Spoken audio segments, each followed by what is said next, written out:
in fact ending as we now move into this last phase.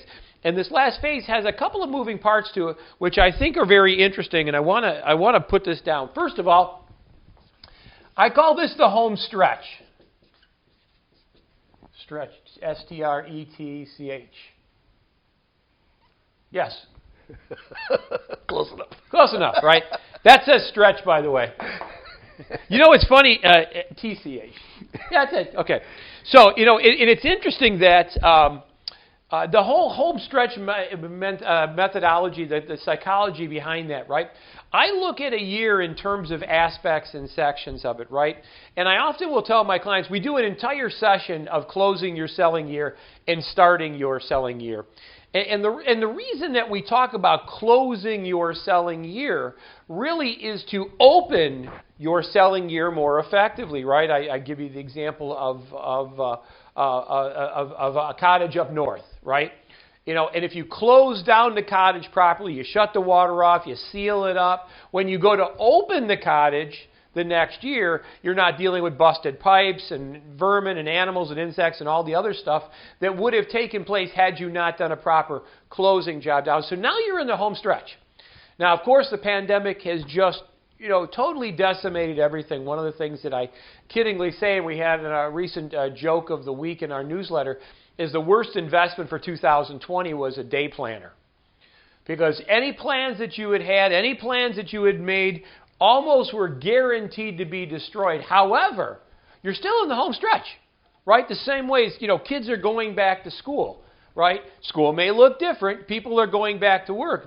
Work may look different, but they're still doing it. You're still in the home stretch of the year, whether or not that you like it. And for those companies that look at their business year as a January 1st, December 31st, this last quarter that's coming up, that's the home stretch. You know, what you don't want to do is, and I see this frequently, right? Companies will call me in December and say, you know, we just sat down and realized we're not going to make our numbers. We're not going to make our quota. What do we do? Well, don't start looking at your quotas at the last term of the month or, you know, the last week of the year. You really want to be looking at it at the beginning of the year. What do I have to do on a weekly basis to make sure? So the first thing is you're in the home stretch.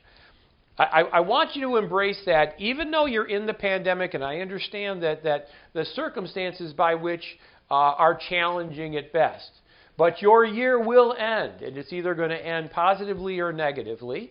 And regardless of the coronavirus, it's interesting because one of the things that I'm finding stakeholders and stockholders in a lot of the companies that I have that have public stock, shareholders don't care. Right? They don't care if the pandemic is here. They don't care about your problems at all. You know who they care about? Themselves. Your employees care about themselves. Doesn't mean that they're not sympathetic to your certain situations, but when you drill down and push comes to shove, right? They're more concerned about how this affects them first before they can start looking, you know, that Maslow's hierarchy of need. So you're going to be in the home stretch, and I want you to think of that as the home stretch, right? And it's kind of an evaluation of where everything is now, good or bad. And it's okay. It's probably going to be bad. Again, I recognize the pandemic has had an enormous effect on everything. But what I want you to be able to do is I want you to be able to figure out now what would have to happen to get the year back on track, right? We've got a lot of year left, right? We've got 4 months left if you look in terms of the year. But that's a third. So you have a third of the year left in order to kind of right the ship that you're going to be in. And again, regardless of the pandemic, most of the people in the world, although sympathetic, all right, are going to become less and less and less sympathetic as we get close to the pandemic ending. So